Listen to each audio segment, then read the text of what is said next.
all things Detroit. Yes!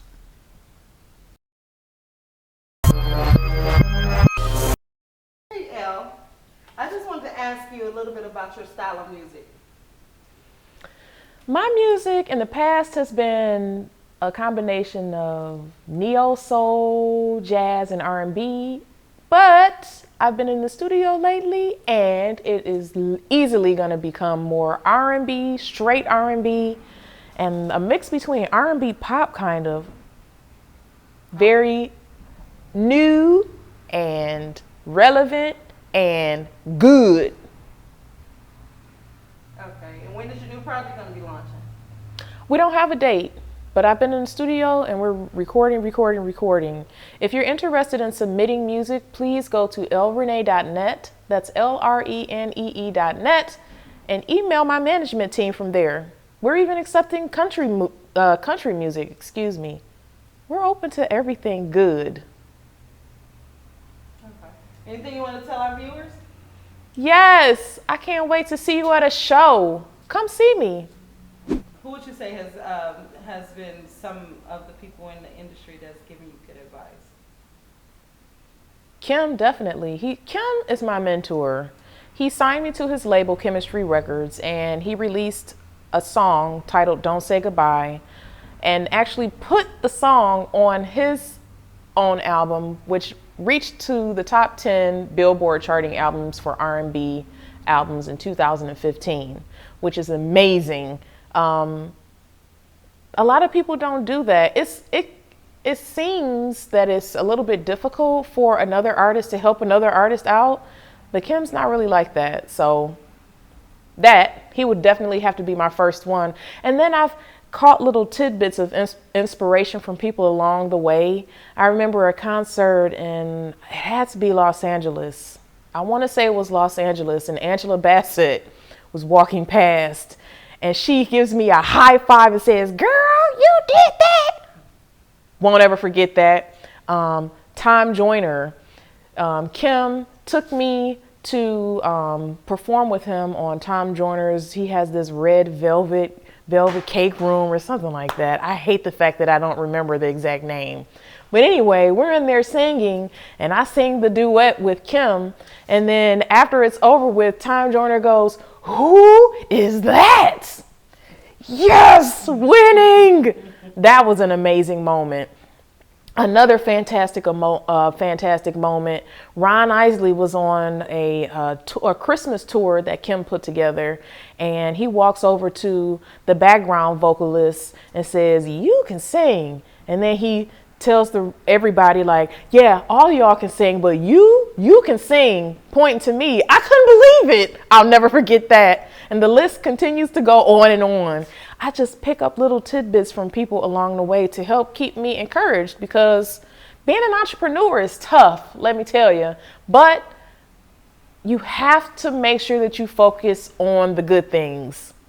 I'm not saying I don't have my moments, sometimes multiple times a day, when I'm thinking, forget this, I just want a regular job, I don't feel like it anymore. And regardless of whether I feel like it or not, because of the people that I lean on that are in my immediate circle, I end up pushing forward anyway, and I swear it has made all the difference. Let's do a little bit more on the personal side, the community side of LRENEE. Tell us a bit about your community project that you have. Oh, LRENEE Girl Power. It's a micro nonprofit where I take a handful of young ladies out once a month. We have what I like to call Girl Date. And what we do is we talk about boys, we talk about school, we talk about bullying, we talk about anything that's on our minds. And a lot of times we do activities that help instill creativity and individuality in each of the young ladies. And I like to, the culture is that we support that.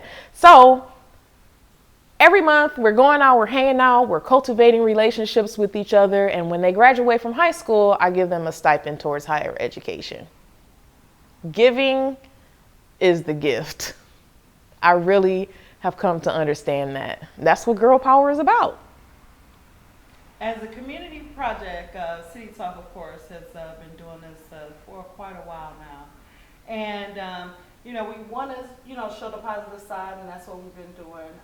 Tell us a few things, or get us motivated in the city. Tell us how we should work together, or just basically give us some positive motivation. Gotcha. Well, our city has been through a lot. And one of the things that I would like to instill in each and every one of us, including myself, is that nothing stays the same. Everything changes. There are seasons to everything. There's a summer, spring, winter, and fall. And I think and I believe that Detroit is in a revitalization stage. And I think we're revitalizing ourselves, and that's part of the reason why things are starting to come out of the woodwork. It's almost like a purging process.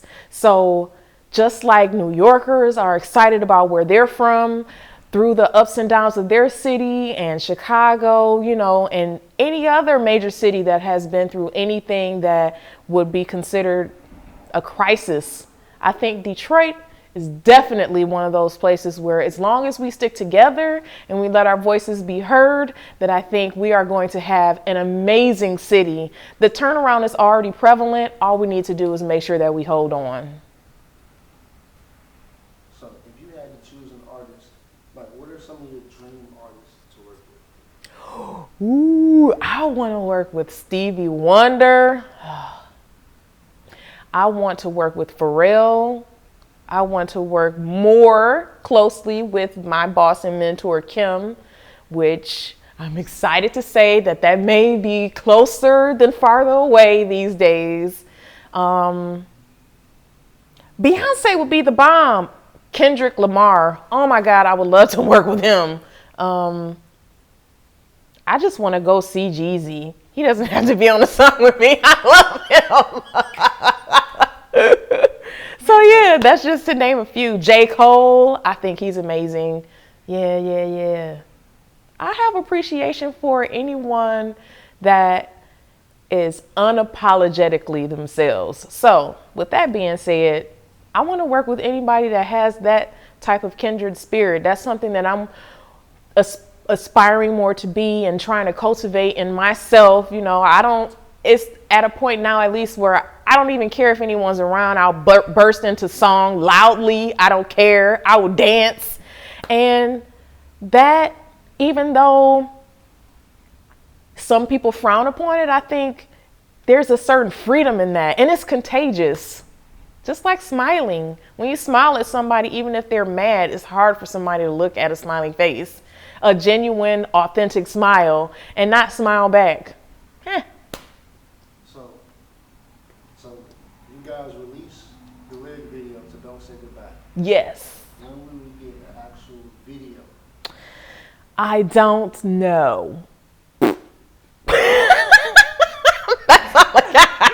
Because honestly, that Don't Say Goodbye was part of a contract with Chemistry Records. And now that contract I fulfilled my obligations with that contract, I've moved on to other projects. So that's not to say we might not redo Don't Say Goodbye, but I don't really have a release date for that right now, just being honest.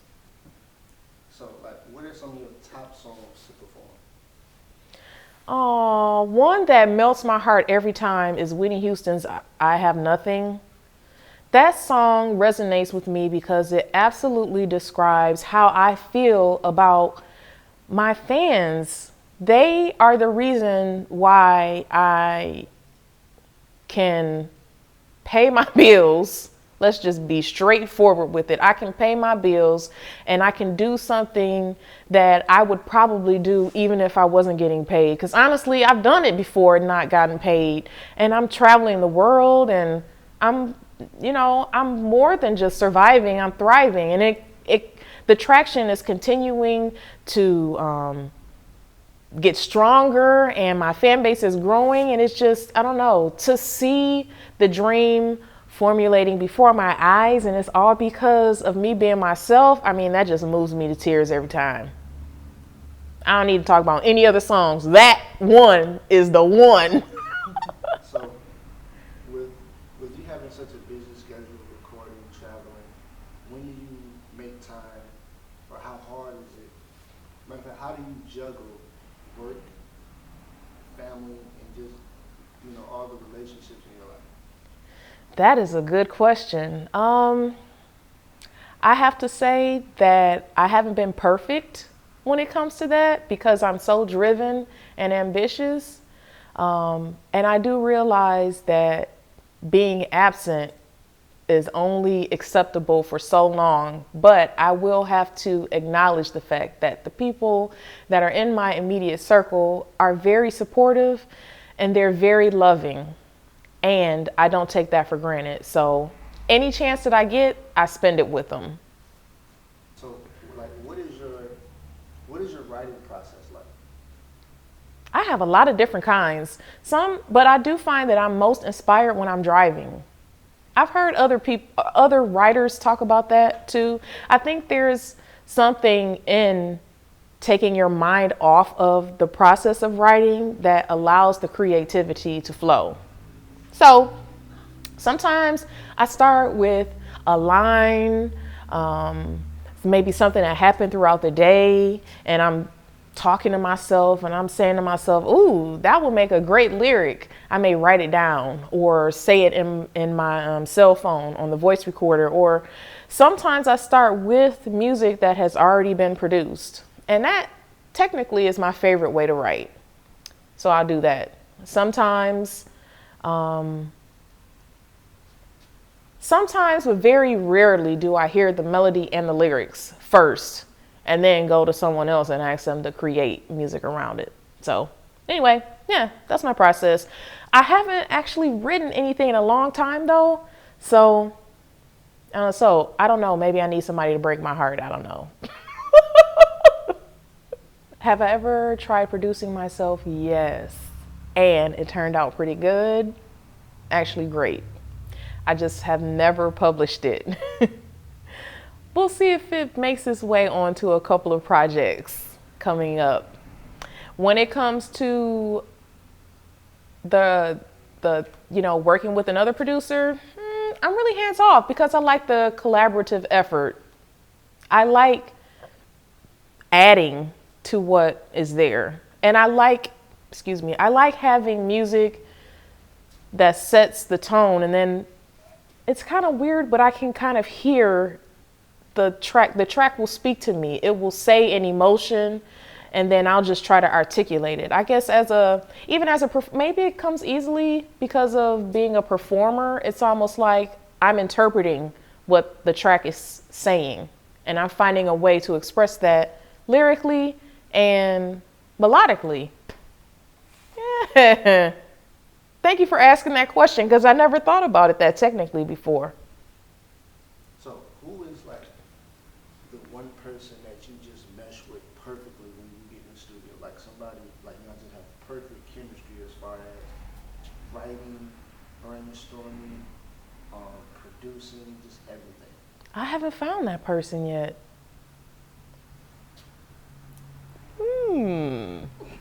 Sounds like, Pharrell, are you ready?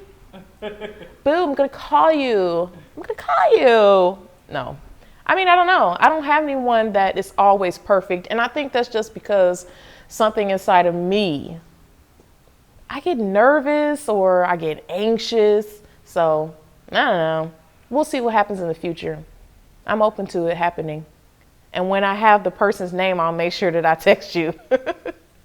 So, we've heard everybody's amazing come-up story, from how Big Sean was discovered, K. Michelle, et cetera, et cetera.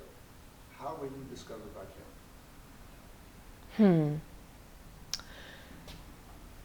I entered a vocal competition. I was working a 9 to 5 and I got called back for the second round of the auditioning process. And my boss told me that, hold on a second, Sean.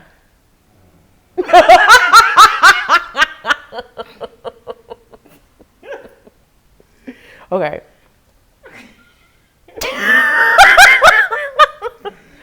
Boring.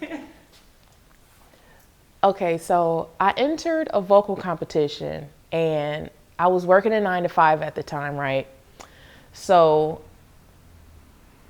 I got called back to the second round of auditions, and my boss told me that if I didn't show up to work that day, that I was going to be fired. Well, I decided to stay for that second round of auditions, and I made it through that round to the final round of the competition, which was in Atlanta, and I did not win. But at the Detroit auditions, Kim's manager was on the panel of judges and called me in to audition for one of the spots of the background vocalist for him. And the rest is kind of history. I ended up landing the job. He was so impressed by my work ethic and how many albums I had put out on my own independently and the quality of it that he signed me to his label, and we put out Don't Say Goodbye. And like I said, I fulfilled the obligations of that contract, and now I'm moving forward. I am keeping the hopes that within the next year or so that I will have enough material that is amazing based upon the people that I'm surrounded with right now to land something with a larger conglomerate of either record labels or investors and really make the music move. I would like to be a representative of the pretty brown girls version of Adele. That would be awesome. Or how about let me just be the first LRENEE? That would be great. I just want to put out some great music, and I want to touch as many people as possible. I feel like I believe that people are receptive to my voice and how authentic that I am, and I want as many people to hear it as possible.